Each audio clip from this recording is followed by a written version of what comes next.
Hi. Okay, ಎಲ್ಲ ಒಂದು KCT and neat ವಿದ್ಯಾರ್ಥಿಗಳಿಗೆ ಸೊ ಅರ್ಜೆಂಟು, ಯಾಕಂತಂದ್ರೆ ಇವತ್ತೇ ಲಾಸ್ಟ್ ಡೇಟ್ ಇರೋ ಆಪ್ಷನ್ ಎಂಟ್ರಿ.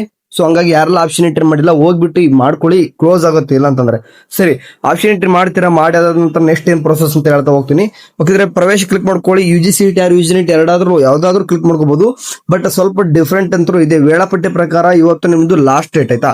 ಸೊ ಅದು ಲಾಸ್ಟ್ ಡೇಟ್ ಅಂದ್ರೆ ಬೆಳಗ್ಗೆ 9 ಗಂಟೆವರೆಗೂ ಕೊಡು ಅಂತಾನೆ ಕೊಟ್ಟವ್ರೆ. ಅದಾದ ನಂತರ ಏನಾಗ್ತದೆ, ನಿಮ್ದು ಟೈಮ್ ಎಕ್ಸ್ಟೆಂಡೆಡ್ ಆಗ್ಬೋದು. ಸ್ವಲ್ಪ ಟೈಮ್ ಅಂದ್ರೆ 1 2 ಅವರ್ ಎಕ್ಸ್ಟೆಂಡ್ ಆಗ್ತಾ ಇರ್ತದೆ. ಹೋಗ್ಬಿಟ್ಟು ನೋಡ್ಕೊಳ್ಳಿ, ಅಂತರ ನೀವು ಆಪ್ಷನ್ ಎಂಟ್ರಿ ಮಾಡಿ. ಅದಾದ ನಂತರ ನೆಕ್ಸ್ಟ್ ಪ್ರೊಸೆಸ್ ಬಂದ್ಬಿಟ್ಟು ವೇಳಾಪಟ್ಟಿ ಪ್ರಕಾರ ನೋಡಿದ್ರೆ 19ನೇ ತಾರೀಕು ನಿಮ್ಗೆ ಬಂದ್ಬಿಟ್ಟು ಸೆಕೆಂಡ್ ರೌಂಡ್ ರಿಸಲ್ಟ್ ಬಿಡ್ತೇನೆ ಅಂತ ಹೇಳವ್ರೆ. ಬಟ್ ಅದಕ್ಕಿಂತಲೂ ಮುಂಚೆ ಅಂದ್ರೆ ಎಷ್ಟು ದಿನ ಬೇಕಾ, 13ರಿಂದ 16ನೇ ತಾರೀಕು ಅಂದ್ರೆ 6 ದಿನ ಬೇಕಾ ಏನಾದ್ರು ರಿಸಲ್ಟ್ ಬಿಡ್ಲಿಕ್ಕೆ ಅಂತಂದ್ರೆ. ಸೊ ಅದಕ್ಕಿಂತ ಮುಂಚೆ ಕೇಳಿದವ್ರಿಗೂ ಕೂಡ ಸ್ವಲ್ಪ ಕೆಲಸ ಇದೆ. ಸೊ ಏನು ಅಂತಂದ್ರೆ ಅದನ್ನು ಕೂಡ ನೋಡಿದ್ರೆ ಮಾಹಿತಿ ಬುಲೆಟಿನ್ ಬುಕ್ ಅಲ್ಲಿ ಹೋದ್ರೆ ನಿಮ್ಗೆ ತೋರಿಸ್ತೀನಿ. ನಾನು ಬೇಕಾದ್ರೆ ಕೆಳಗಡೆ ಹೋಗಿ ತೋರಿಸ್ತೀನಿ ನಿಮ್ಗೆ. ಓಕೆ, ಫಾರ್ ಎಕ್ಸಾಂಪಲ್ ಗೋಸ್ಕರ ಆ ಮಾಹಿತಿ ಬುಕ್ ಬುಲೆಟಿನ್ ಕ್ಲಿಕ್ ಮಾಡ್ಕೊಂಡು ನಾನು ಓಪನ್ ಮಾಡ್ಕೊಂಡಿದ್ದೀನಿ. ನಿಮ್ಗೆ ಫ್ಲೋ ಚಾರ್ಟ್ ಗಳು ಬರ್ತಾವಲ್ವಾ, ಫ್ಲೋ ಚಾರ್ಟ್ ಗಳು ಅಂತಂದ್ರೆ ನಿಮ್ಗೆ ಯಾವ ರೀತಿ ಪ್ರೊಸೆಸ್ ನಡೀತಂತಂದು 3 ರೌಂಡ್ ಏನಪ್ಪಾ ಅಂದ್ರೆ ಡೀಟೇಲ್ಸ್ ಹಾಕಿ ಅದ್ರ ಬಿಟ್ಟಿದ್ದಾರೆ.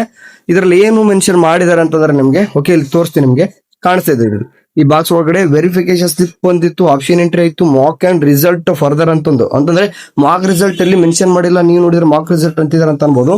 ಇದು ಮಾಕ್ ರಿಸಲ್ಟ್ ಯಾರಿಗೆ ಬಿಡ್ತಿದೆ ಅಂತಂದ್ರೆ ಓನ್ಲಿ ಫಾರ್ ಮೆಡಿಕಲ್ ಸ್ಟೂಡೆಂಟ್ ಗೆ. ಯಾರು ಅಂತಂದ್ರೆ MBBS ಮಾಡೋರು ಅಥವಾ BDS ಮಾಡೋರು ಅಥವಾ BMS ಮಾಡ್ತಕ್ಕಂಥ ಸ್ಟೂಡೆಂಟ್. ಬಟ್ BMS ಸ್ಟೂಡೆಂಟ್ ಗೆ ನಿಮ್ಗೆ ಮಾಕ್ ರಿಸಲ್ಟ್ ಬರಲ್ಲ ಅಂತ ಫಿಕ್ಸ್ ಆಗಿಬಿಡಿ. ಯಾಕಂದ್ರೆ ಇನ್ನು ಕೂಡ ಆಪ್ಷನ್ ಎಂಟ್ರಿ ಸ್ಟಾರ್ಟ್ ಆಗಿಲ್ಲ. ಸೊ ಈ ಮಾಕ್ ರಿಸಲ್ಟ್ ಬಂದ್ ಆದ ನಂತರ ಅಂದ್ರೆ ಬರೋಷ್ಟ್ರಿಗೆ ಏನಾದ್ರು ಕೇಳಿದವ್ರಿಗೆ ಎಲ್ಲ BMS ಎಲ್ಲ ಕೂಡ ಡೀಟೇಲ್ಸ್ ಬಂದಿತ್ತು ಅಂತಂದ್ರೆ, ಅಂದ್ರೆ ಸೀಟ್ ಮೆಟ್ರಿಕ್ಸ್ ಬರೋದಾಯ್ತು, ಪಿ ಸ್ಟ್ರಕ್ಚರ್ ಬರೋದಾಯ್ತು ಅಂತ ಎಲ್ಲಾನು ಕೂಡ ಬಂದಿದ್ರೆ ಅವ್ರಿಗೂ ಕೂಡ ಆಪ್ಷನ್ ಎಂಟ್ರಿ ಎನೇಬಲ್ ಮಾಡ್ತಾರೆ.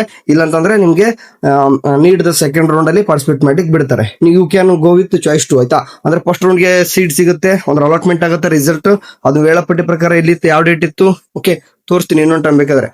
ಈ ಒಂದು ವೇಳಾಪಟ್ಟಿ ಪ್ರಕಾರ 19ನೇ ತಾರೀಕು ಅಂತ ಹೇಳಿದಾರಲ್ವಾ. ಸೊ 19ನೇ ತಾರೀಕು ಆದ ತಕ್ಷಣ ರಿಸಲ್ಟ್ ನಿಮ್ಗೆ 4 ಚಾಯ್ಸ್ ಗಳನ್ನ ಕೊಡ್ತಾರೆ ಯಾರಿಗೆ, ಮೆಡಿಕಲ್ ಸ್ಟೂಡೆಂಟ್ ಗೆ. ಬಟ್ KCT ಸ್ಟೂಡೆಂಟ್ ಗೆ ಓನ್ಲಿ ಚಾಯ್ಸ್ 1 ಮತ್ತು ಚಾಯ್ಸ್ 4 ಎರಡೇ ಕೊಡ್ತಾ ಇರೋದು. ಯಾವ KCT ಕೋರ್ಸಸ್ ಗಳಿಗೆ ಅಂದ್ರೆ ಪ್ರತಿಯೊಂದು ಕೋರ್ಸ್ ಓದ್ತಿ ನೋಡ್ಬೇಕಾದ್ರೆ ಇಂಜಿನಿಯರಿಂಗ್, ಆರ್ಕಿಟೆಕ್ಚರ್, ಕೃಷಿ ವಿಜ್ಞಾನ, ವೆಟರ್ನರಿ, ಫಾರ್ಮಸಿ, BS ನರ್ಸಿಂಗ್, ಯೋಗ ನ್ಯಾಚುರೋಪತಿ, BPT, BPO ಮತ್ತು AHS ಕೋರ್ಸ್.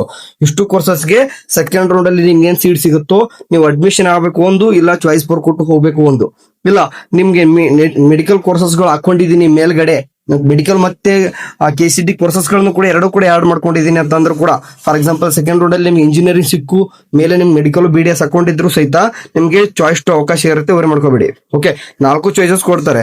ನಿಮ್ಗೆ ಓನ್ಲಿ KCT ಅಷ್ಟೇ ಹಾಕೊಂಡಿದ್ದಾರೆ ಅಂತಂದ್ರೆ ಓನ್ಲಿ ಚಾಯ್ಸ್ 1 ಅಂಡ್ ಚಾಯ್ಸ್ 4 ಕೊಟ್ಟಿರ್ತಾರೆ. ಇಲ್ಲ ಮೆಡಿಕಲ್ ಕೋರ್ಸಸ್ ಗಳನ್ನ ಏನಾದ್ರು ಆಡ್ ಮಾಡ್ಕೊಂಡಿದ್ರೆ ಆಯ್ತು, ನಿಮ್ಗೆ ಚಾಯ್ಸ್ 1 2 3 4 4 ಕೂಡ ಕೊಡ್ತಾರೆ. ನೀವು ಅಡ್ಮಿಷನ್ ಆಗ್ಬಹುದು ಚಾಯ್ಸ್ 1 ಕೊಟ್ಟು, ಇಲ್ಲ ಓಲ್ಡ್ ಇಟ್ಕೊಂಡು ಹೋಗ್ಬೋದು. ಇಲ್ಲ ಅಂದ್ರೆ ಕೆಲವೊಂದಿಷ್ಟು ಹುಡುಗರು ಬಹಳ ಸ್ಟೂಡೆಂಟ್ BMS ಗೆ ಪಾರ್ಟಿಸಿಪೇಟ್ ಮಾಡ್ತಾ ಇದಾರೆ ಅಂತ ಒಂದು ಸ್ಟೂಡೆಂಟ್ ನೀವು ಚಾಯ್ಸ್ 2 ಕೊಡೊಂದು ಹೋಗ್ಬೋದು. ಓಕೆ, ನೀವು BDS ಸಿಕ್ಕರು ಸಹಿತ ಚಾಯ್ಸ್ 2 ಕೊಡೊಂದು ಹೋಗ್ಬೋದು. ಇಂಜಿನಿಯರಿಂಗ್ ಸಿಕ್ಕರು ಸಹಿತ ಮೇಲೆ ನಿಮ್ಗೆ ಏನಾದ್ರು ಮೆಡಿಕಲ್ ಎಲ್ಲಾನು ಕೂಡ ಹಾಕೊಂಡಿದ್ರೆ ನಿಮ್ಗೆ ಆಟೋಮೆಟಿಕ್ಲಿ ಮಾಡ್ತಾರೆ, ಅವರು ಚಾಯ್ಸ್ 2 ನ ಕೊಡ್ತಾರೆ. ಬಟ್ ಹಂಗೆ ಬಿಡಲ್ಲ, ಒಂದೊಂದ್ರ ತಲೆಯಲ್ಲಿ choice 1 medical round 1 to medical round 2 ಹೋಗುವಾಗ ಕಾಶನ್ ಡಿಪಾಸಿಟ್ ಕಟ್ಸ್ಕೊಳ್ತಾರೆ. ಆ ಕಾಶನ್ ಡಿಪಾಸಿಟ್ ಎಷ್ಟಿರ್ತದ ಅಮೌಂಟ್ ಕಟ್ಟಬೇಕಾಗುತ್ತೆ. ಓಕೆ, ಅಂಡ್ ಫೀಸ್ ಎಲ್ಲ ಎಲ್ಲಿ ಹೋಗುತ್ತೆ ಬ್ರದರ್, ಫಸ್ಟ್ ರೌಂಡ್ ಗೆ ಕೆಲವೊಂದಿಷ್ಟು ಹುಡುಗರು ಚಾಯ್ಸ್ 1 ಕೊಟ್ಟು ಅಡ್ಮಿಷನ್ ಆಗಿ ಅಪ್ಗ್ರೇಡೇಷನ್ ಆಗ್ಬೋದು ಅಂತ ಹೇಳಿದಾರೆ KCT ಅಂದ್ರೆ ಕೇಳಿದವರು. ಅಡ್ಮಿಷನ್ ಆದ ನಂತರ ನಿಮ್ಗೆ ಏನಂತಂದ್ರೆ ಅಪ್ಗ್ರೇಡೇಷನ್ ಕೊಡ್ತಾರೆ. ಅಂದ್ರೆ 3ನೇ ಸುತ್ತಿಗೆ ಹೋಗ್ಬೇಕಂತಂದ್ರೆ ನಿಮ್ಗೆ ಫೀಸ್ ಕಟ್ಟಿರ್ತಾರೋ, ಪೇಮೆಂಟ್ ಮಾಡಿರ್ತಾರೋ ಅದನ್ನೆಲ್ಲನೂ ಕೂಡ ಥರ್ಡ್ ರೌಂಡ್ ಗೆ ಯಾವ ಸೀಟ್ ಸಿಗುತ್ತೋ ಆ ಒಂದು ಕಾಲೇಜ್ಗೆ ಶಿಫ್ಟ್ ಆಗ್ತದೆ. ಸೊ ನಿಮ್ಮ ಅಮೌಂಟ್ ಎಲ್ಲರಿಗೂ ಕೂಡ ಹೋಗಲ್ಲ. ಇನ್ ಕೇಸ್ ಕಾಲೇಜ್ಗೆ ಹೋಗದೆ ಹೋದ್ರೆ ಅಂದ್ರೆ second round two third round ಹೋಗುವಾಗ ಕಾಲೇಜ್ಗೆ ಅದೇನು ಅಮೌಂಟ್ ಹೋಗಿಲ್ಲ ಅಂದ್ರೆ ರೀಫಂಡ್ ಮಾಡ್ತಾರೆ ಕೇಳಿದವರು. ಸ್ವಲ್ಪ ಕೈಯಲ್ಲಿ ಅಂತೂ ಅಮೌಂಟ್ ಇಟ್ಕೊಂಡಿರಿ. ಯಾಕಂದ್ರೆ ಕಾಶನ್ ಡಿಪಾಸಿಟ್ ಮೆಡಿಕಲ್ ಸ್ಟೂಡೆಂಟ್ ಹೇಳ್ತಿರೋದು ಚಾಯ್ಸ್ ನೀವು 2 ಕೊಟ್ಟು ಕೂಡ ಅಂದ್ರೆ ಓಲ್ಡ್ ಅಲ್ಲಿ ಇಟ್ಕೊಂಡು ನೀವೇನ ಸೆಕೆಂಡ್ ರೌಂಡ್ ಹೋಗ್ತೀರಿ ಅಂದ್ರೂ ಕೂಡ ಕಾಶನ್ ಡಿಪಾಸಿಟ್ ಹೋದ ವರ್ಷನೂ ಕೂಡ 1 ಲಕ್ಷ ರೂಪಾಯಿ ಕಟ್ಸ್ಕೊಂಡಿದ್ದಾರೆ. ಸೊ ಈ ಸರ್ತಿನೂ ಕೂಡ ಹಾಕ್ಬಹುದು. ಸೊ ಹಂಗಾಗಿ ಏನ್ ಮಾಡಿ ಆದಷ್ಟು ನೀವೆಲ್ಲರೂ ಕೂಡ 1 ಲಕ್ಷ ರೂಪಾಯಿ ಅಂತ ಅರೇಂಜ್ ಮಾಡಿ ಇಟ್ಕೊಂಡಿರಿ ಸದ್ಯಕ್ಕೆ. Thank you.